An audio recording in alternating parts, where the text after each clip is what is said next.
Alright guys, so you're gonna have to bear with me as I learn this whole camera setup using the big camera for my vlog camera. So we're gonna try a new mount today. Instead of using my super fancy gimbal and having the camera drift all over on me, we're doing a different mount, so hopefully it stays pointed at my face today. So anyway, we are back at the boulder wall for day 2. And unfortunately, I got some devastating news from Rick yesterday. I was looking forward to today because at least the boulder wall was done. Hence, my misery was over. But after the homeowner came home last night, they have pulled an audible. They've decided they want to put fabric underneath the rocks and some stone down. Now, you may be asking yourself, Brian, why didn't you do that to begin with? Because this is technically a retaining wall, right? And a retaining wall needs a decent base. Well, the problem with this is it's on peat and wet saturated sand. And so we got a couple things going for us. Sorry as I whip you guys around here. We're gonna have to get used to doing this new camera setup. But anyway, so what we've got here is these rocks are 6 inches above the water line, which means realistically, you could dig down 4 foot and do a 4-foot stone footer. And as soon, especially with these big guys, as soon as you start putting your boulders down, they're still gonna sink because they're sitting on peat and saturated sand. So there's no real base there. So that's part of the reason we didn't do stone, is because any amount of stone that we do here is not gonna materially make a difference. So that's why we didn't do stone. Now when it comes to fabric, I could have maybe seen us doing fabric just to keep them from settling as fast. I think part of the goal was actually to get them to settle a little bit, just so that they blended in a little more, and they weren't kind of floating above. But you know, it is what it is on that. So we are going to put the fabric down. The strategy on doing fabric, now that we are committed to doing fabric, is we're going to put the fabric under the stone, and then we're going to leave, you know, up in here where our topsoil is not going to be very deep. We're not really going to leave any out into the yard. But once we start getting into this area up in here, where the yard starts fattening up and we're going to be, you know, 2 foot deep on topsoil, we are actually going to we're going to use the full width of fabric, and we're actually going to put it back into the yard. That way the weight of the soil will hopefully, to an extent, keep those boulders from drifting into the water over time. It almost is going to act like those anchor stones or whatever that you use in retaining walls. Hopefully the weight of the soil on that fabric will keep the fabric from sliding forward. Don't know if that's actually going to work because it's so slippery. It may just take the fabric with it, but if it can give this guy, you know, 5 or 6 more years on the retaining wall before he starts having to do any sort of maintenance, okay. But that's the unfortunate news, is we get to spend this morning pulling up all of our hard work, putting down fabric, putting down stone, which with the small boulders isn't that big of a deal. It's not, you know, whatever, it's just a pain. My concern is, I mean, you guys saw how we set these guys yesterday. I mean, this machine that I've got is not big enough to handle those big boulders. So I can put the fabric down and I can make a nice stone base, but getting them onto that in the correct position without screwing up my fabric, let's just say I didn't want to come to work today. So it is what it is. It is what it is. So I'm gonna go fire up the machine. We're gonna do that. That's the plan. That's probably gonna eat up about 3 hours. I'll set up a time lapse. Sorry, I'll point you guys at my face. I'll set up a time lapse to document that whole process. And then once that's all done, then we'll actually start bringing topsoil.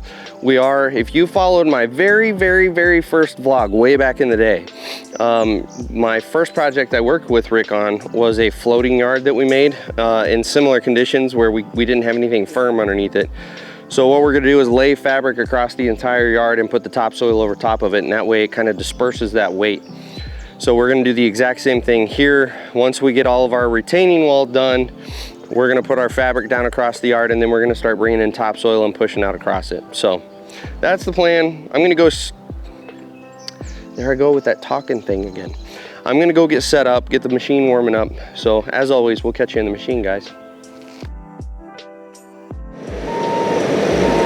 All right, so we're tracking our way into the backyard to do the retaining wall for a second time.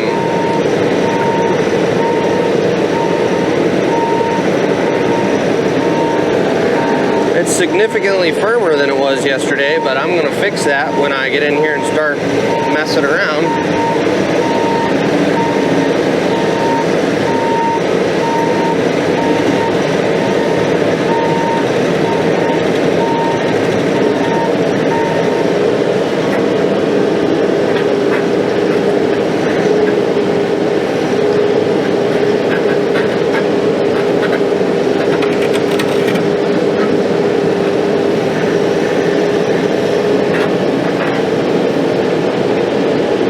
Boulder.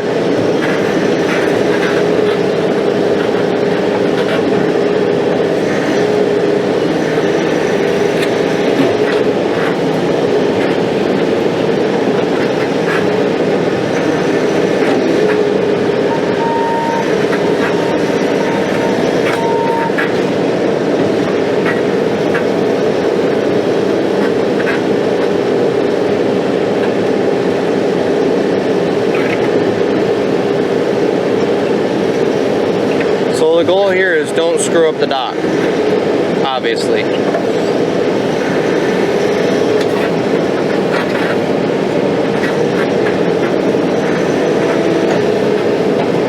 So far, don't push the dock.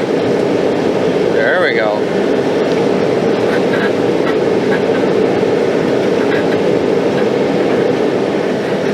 Alright, so I just went and got stone with the skid steer, so we're set there. Justin is going to roll some fabric out for me.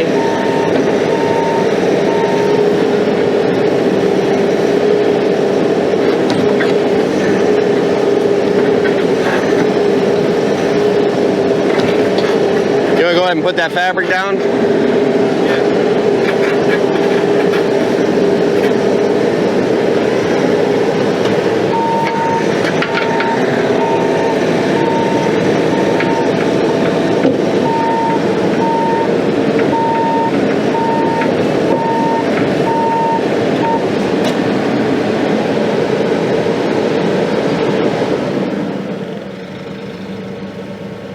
So another thing I forgot to mention yesterday that I hate about these Bobcats, maybe I did mention it, but these stinking flip-up pedals,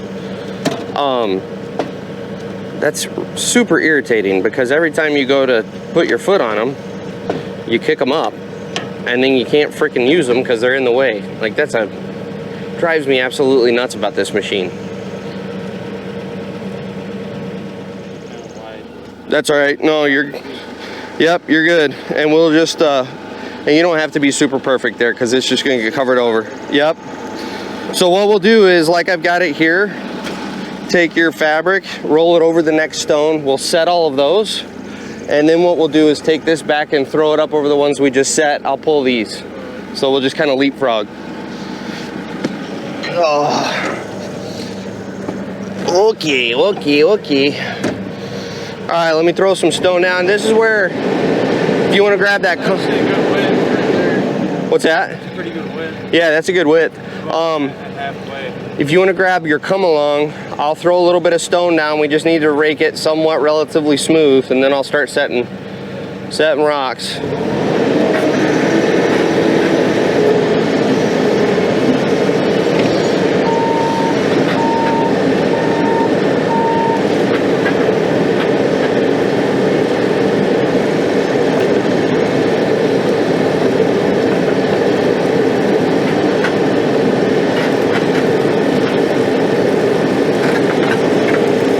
Don't want to do that.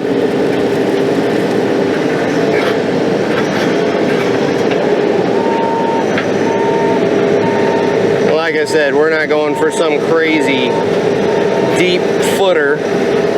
This is, for the most part, to satisfy the homeowner, because a footer isn't going to do jack crap in these conditions.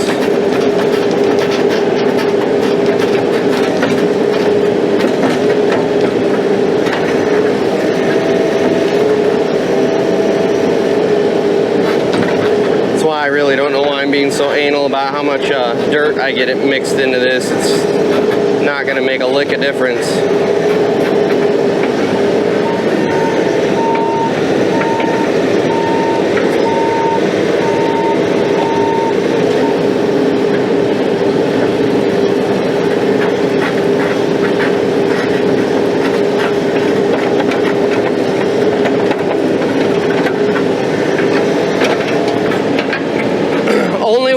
rocks are gonna go, Justin.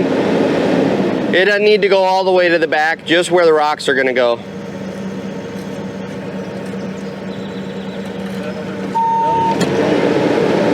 What's that? Oh, is it? Oh, well, it is what it is. Yeah, that's fine. Yeah, basically where I've got it is good. Just kind of get it somewhat leveled off.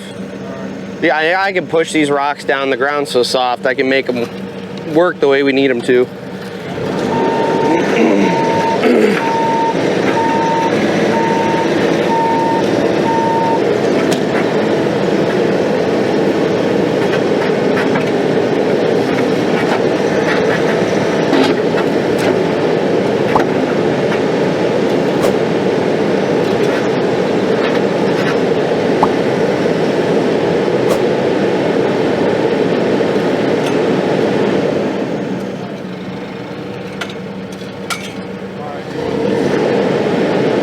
What's that? Don't worry about it.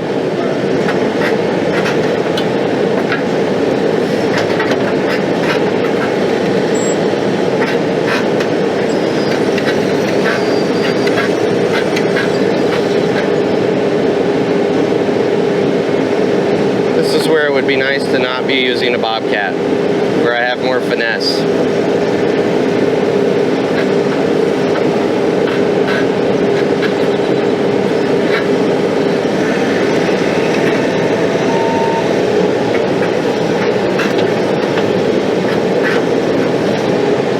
But unfortunately, that's not an option right now because no one has machines. We tried Alta, which is the Volvo dealership, Southeastern, the Case dealership. We tried Cat. Nobody could get us a Mini with a thumb because they are all rented out right now.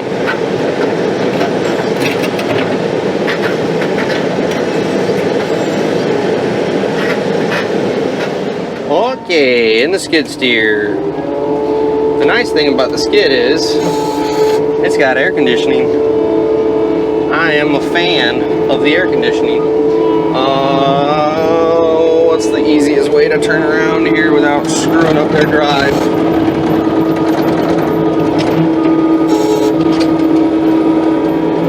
It's a heavy machine. I don't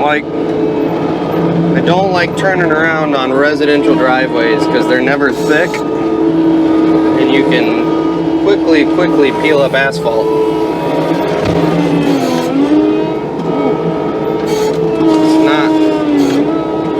It's not hit a beam.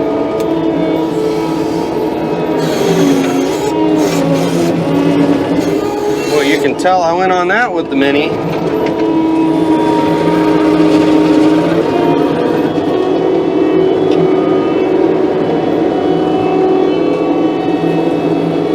It'll be nice once I get this open up and I can actually turn around in here.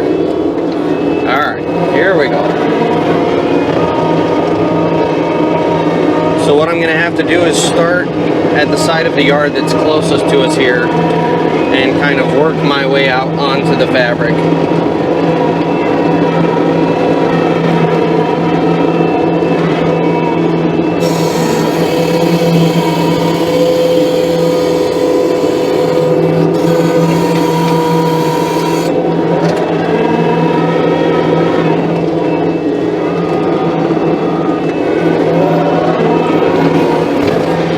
Like Justin caught him a snake. We've seen a couple water snakes in through here. There's quite a bit of stuff. A lot of fish in this little lake here.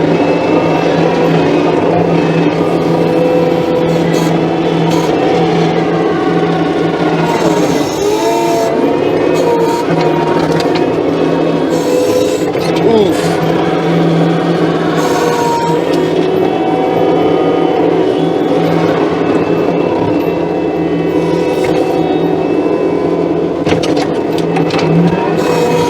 If you've ever wondered what that handle's for, that's it right there.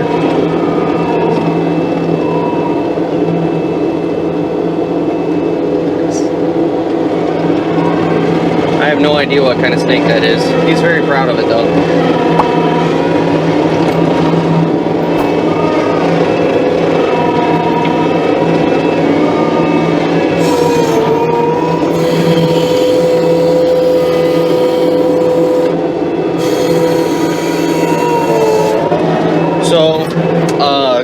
Just a quick thing that came to mind here. Justin is brand new to this industry. He's been helping Rick out on some jobs, but he has no experience in the dirt world. And as an operator, whenever you're working with someone that is new to the dirt industry, you need to think for them. And what I mean by that is, multiple times over the last 2 days, Justin has absolutely put himself in a position to where he could easily get killed by the machine, and it's just out of ignorance on his part. And so when you're working with new laborers or people that are not familiar with the industry, you need to always pay extra close attention to where they are at in relation to your machine, because a lot of times they don't know where it's safe to be, and they don't know, you know, what your next move is going to be. They don't know how to anticipate that. And so what happens is they find themselves a lot of times in a situation where if you were to just turn around and reverse, you'd mow them right over. So always, you know, always operate based on the skill level of the people around you, and know that you have to up your game if you've got a bunch of people that have no idea what they're doing, and that's just to keep people safe.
Alright, so we've been at it for probably an hour and a half, maybe 2 hours. I haven't really been paying attention. But the backyard is pretty much done. Justin's going to wrap up some handwork back there. And I'm not going to show it to you, because you're going to have to wait for the drone footage. But now we are going up to a little project in the front here. She is the homeowner. When I say she, you guys don't know who I'm talking about, do you? The homeowner is wanting a little, not really full-on raised bed, but kind of a flower bed area up here in their front. So I'm going to go strip topsoil. Tomorrow, Rick is bringing out the block that will go in this area. So I'm going to strip the topsoil, and then I'm going to cart the topsoil back to where the culvert is, where that's just super soggy, boggy ground. And we will, whoop, there goes my microphone again. And we will put that material back there and churn it in the hopes that we can get something solid going. I'm going to try to come off at an angle here so I don't totally kill her asphalt. Man, I'm thinking the best way to do this, unfortunately,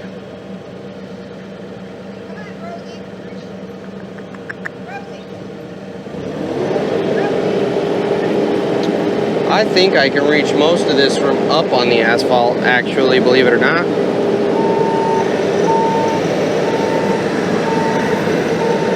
So we're going to do that instead of tracking through the yard.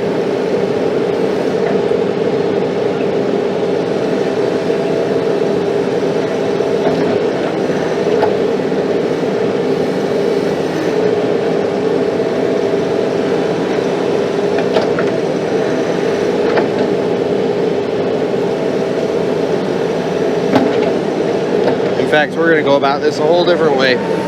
Hang on, everyone. Strap in. I'm figuring out what I'm doing. I'm gonna dig down the line first.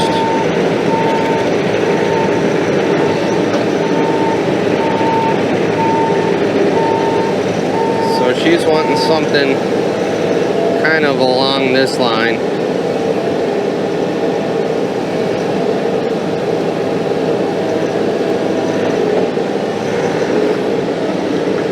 Hopefully I'm not gonna wipe out her flagpole too. That'd be pretty good.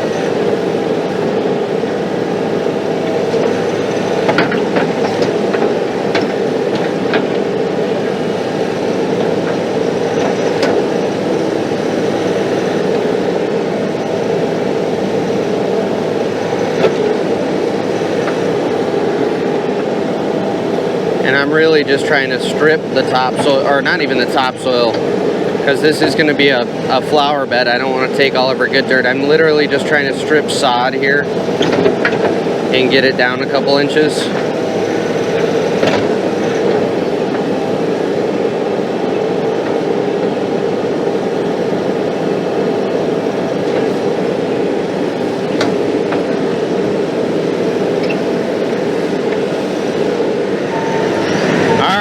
Back into the woods. I'm gonna go grub some brush. So I'm basically just gonna pull the stuff out, leave it for Rick. Once we get this culvert finished out, once it's dry enough and we can do it, we will get the culvert installed. Then he's gonna take all this stuff across, and there's like, I don't know, I think he said like 7 acres across that they're wanting mulched, and so he'll mulch all this stuff once he gets over there. So for now I'm just gonna clean this bank up, and it is a mess. So I'm actually gonna pull these guys out so that I can take them back up front with me when I go.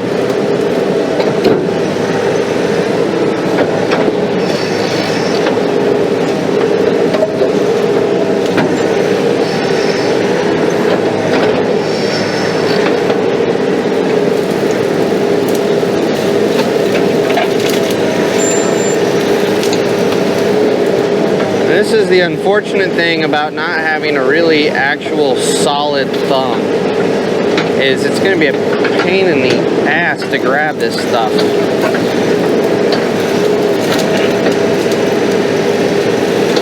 There we go. I'll just have to get aggressive and take some of the bank with it.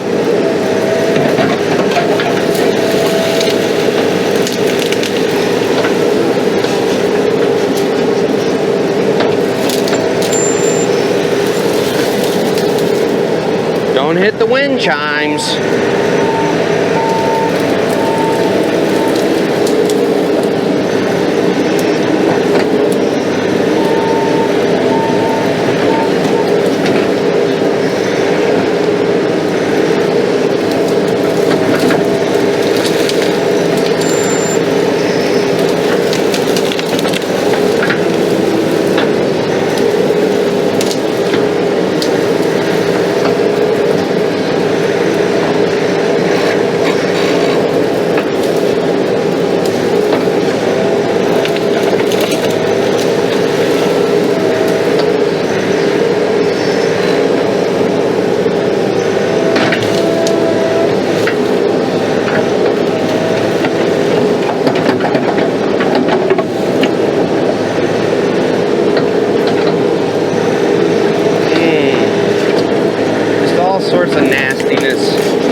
put the blade down, so well, that's not really gonna help, unfortunately, because I'm wobbling sideways.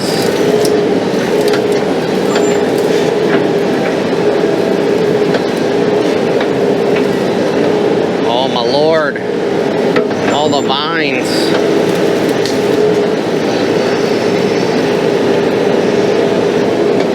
I'm all tangled up. Son of a bitch.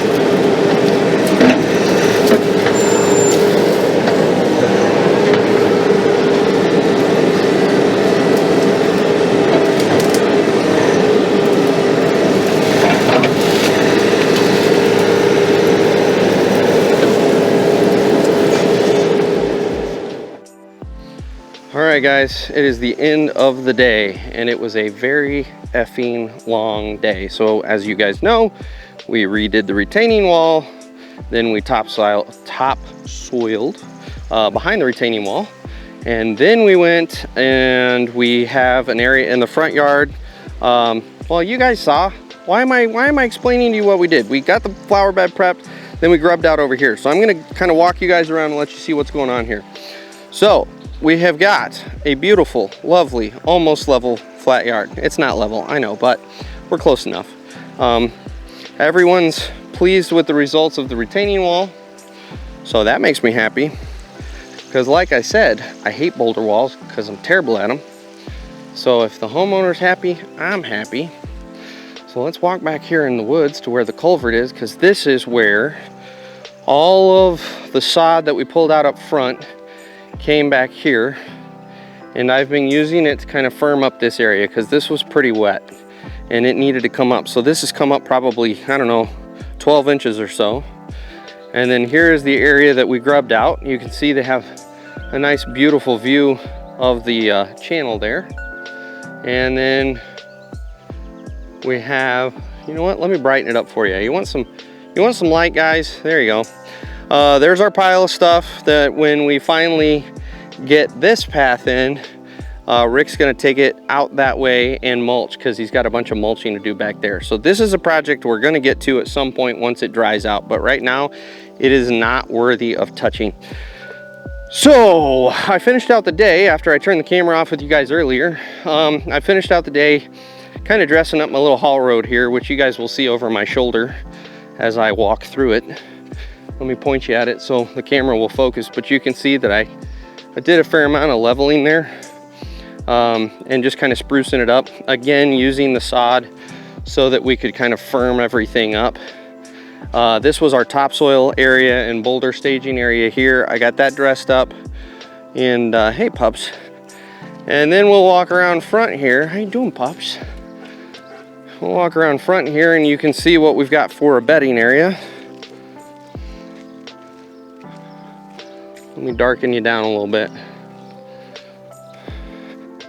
So here's our bedding area, and you can kind of see the general shape. Tomorrow we're actually going to pull the material out and prep it. Obviously this is not prepped fully. Today was sod removal, and so we got that done. It's taken care of. We're ready for tomorrow. So tomorrow, that's going to be the focus right there. We're going to get that dialed in. Rick's bringing the block for it. Once we get that put in, we'll use the rest of our topsoil over here, put it back in there. We might actually have a couple more buckets going to the backyard. I just talked to the homeowner, and they'd like to level the area kind of right around that little tree in the backyard. She wants to level that up just a hair more. So if Rick's good with that, he doesn't think it'll kill the tree, we'll do 2 or 3 more buckets back there and level that up a little more. So we'll do that. We'll do the flower bed. And it's gonna be a half day because I actually have another filming gig tomorrow morning, so I'm not gonna be here till noon. So tomorrow when we get here, it will be lunchtime, which is nice to have a half day after the 2 days we just pulled. Like, that was a pain in the butt, and I hate boulder walls. I keep telling you guys that because I don't think you really fully comprehend how much I despise boulder walls. So anyway, I'm gonna sign off. As always, drone shots galore headed your way. We'll catch you guys tomorrow.